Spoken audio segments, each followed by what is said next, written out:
Welcome to ECN Trade Daily Video. Before we begin, it should be noted that any advice is of a general nature only and that your personal circumstances have not been taken into consideration. Hello everyone, my name is Rob Clayton and thank you for joining me.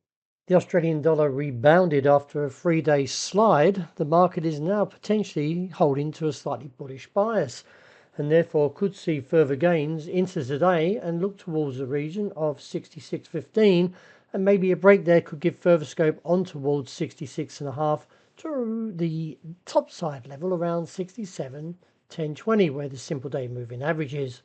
In economic news, the Australian inflation rate fell to 2.8% year on year, down significantly from 3.8% in Q2. This marks the lowest inflation level since Q1 2021 and falls below the Reserve Bank of Australia's 2 to 3% target range.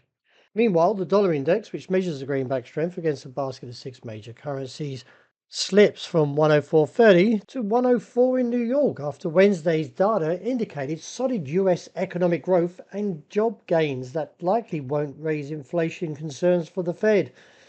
The preliminary Q3 GDP reading showed 2.8% annual growth, down slightly from the previous 3%, while the ADP reported private sector hiring increased by 233,000 in September, up from 159,000 previously.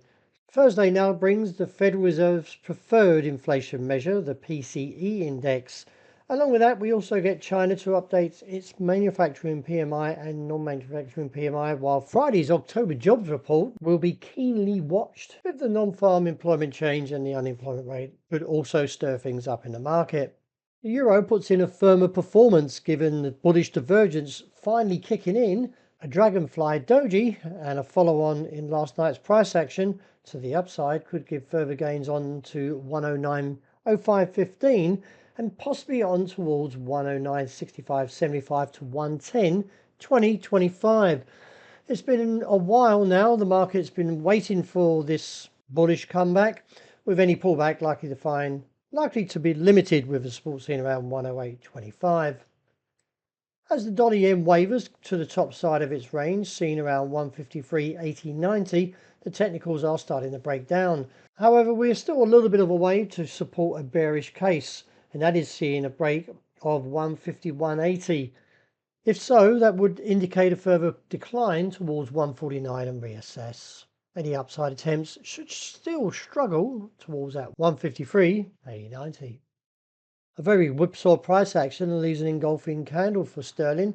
Nevertheless, the technicals are now a little bit mixed, but I still feel the bulls are likely to step back in and probably disregard this engulfing candle and look towards the region of 130 to about 131. Support at this present stage looks around 129.35 with a key base at 128.4050.